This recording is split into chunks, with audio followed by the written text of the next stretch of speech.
Oh, well then, let's set off. I've reached what I regard as an inescapable conclusion that what I'm doing on YouTube is teaching a high school English class, mathematics class, when the need arises, and a little history class, the primary literature, English, French, German, Russian, even Chinese literature. At least we not forget Spanish literature, most important.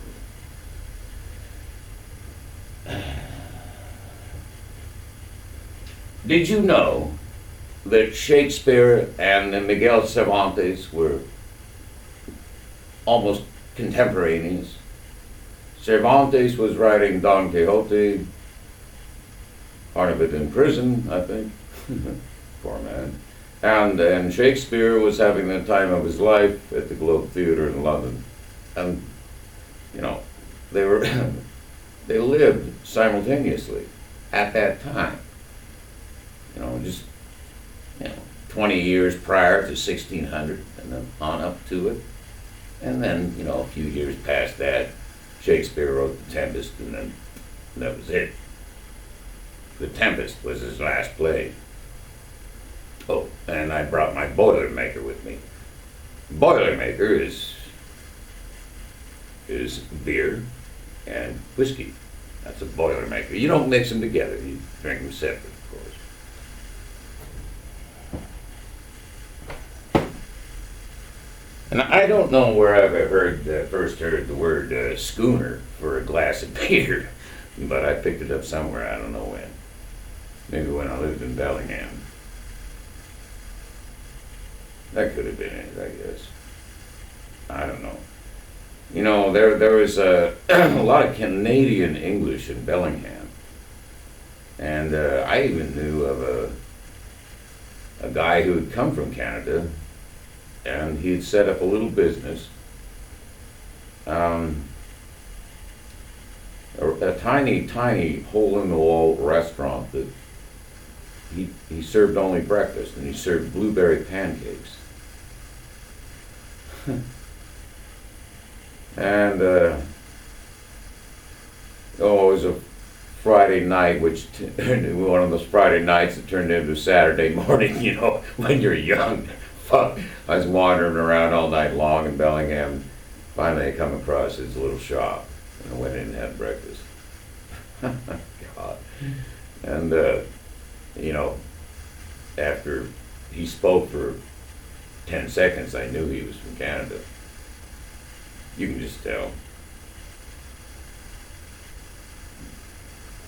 The dead giveaway is how they say the OU diphthong.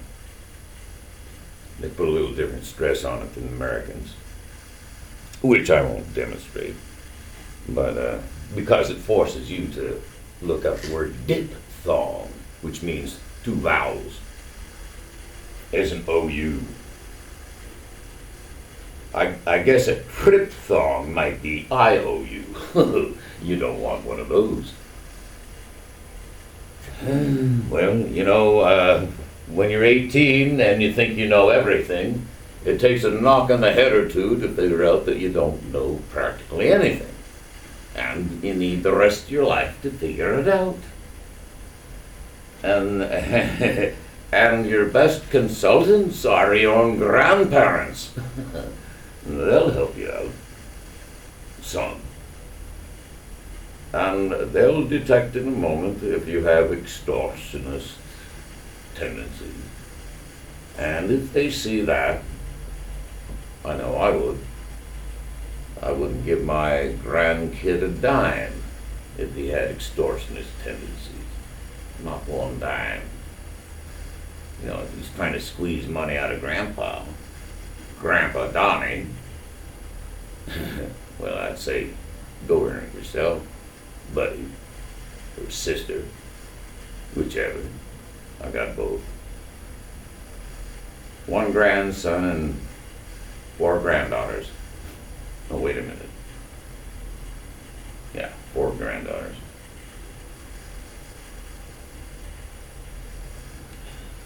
It's funny, when you graduate from high school, you never think that one day you might have grandchildren. I never did. God, my thoughts were as far away from having grandchildren as, oh, the moon is from the earth. God. I sure am glad I do, but at that time when I was younger and very, very, very stupid, I had no idea. And why should I? I'd yet to live my life. So that's the advantage of being old. You can look back on your life and see where you made all your fucking mistakes. And believe you me, there'll be plenty. If you don't make a mistake, then you're a superior being, far more than human. And who the hell doesn't make mistakes? We all do. I made plenty. Now, a fellow like DJT, and you all know who I'm talking about, DJT, who loves the limelight and loves the Twitter account.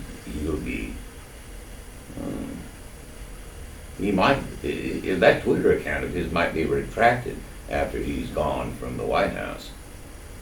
Poor old DJT, well, he's going to learn a few things. And so are his children after they're out. And they're no longer in the limelight. They'll just be private citizens again. And they'll have to hold their own just like any other person in this country. Of course, they'll have a phalanx of Secret Service agents around them for the rest of their lives. But that goes without saying. Every president who leaves office has that, well, I don't know if we call it privilege. I wouldn't want goddamn man hanging around me all the time. Fuck, I'd get claustrophobia. I get claustrophobia anyway. I get claustrophobia in an elevator. I get claustrophobia in a fucking doctor's office. Shit. After I went to my cardiologist the other day, he told me, he instructed me, Dr. Muleheim's instructed me to remain in the room, until the nurse came in. Well, I sat there for fucking 5 minutes, and I waited, and I decided, tail with this. He's already seen me. She's already seen me. Fuck it. And I left. I walked on out. Nobody even noticed me. Shit. No, all the rest of the patients were women, oddly enough. And, they're all middle-aged or older. Well, that isn't quite true. I mean, I did say one other fellow with his wife. But, well, as they say, getting old is no picnic. But we do have our remedies. And I do mean remedies. But I'm not a raging alcoholic, at least I don't believe I am. I just, I utilize substances for, psychological effect. And,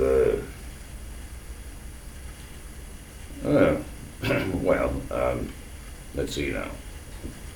What do I have in my pocket? Well, tobacco. I mean, that's another substance. It's not a controlled substance, but it's still a substance, just like alcohol, just like coffee. Even water is a substance.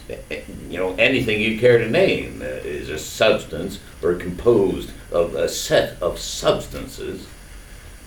A substance, in fact, is a basic philosophical concept. I think Spinoza came up with it. Spinoza, in fact, was our first scientific philosopher. He tried to philosophize according to a Euclidean construct. His books are very, enumerated. That's a joke, son. And, of course, not to be making a joke on it. I mean,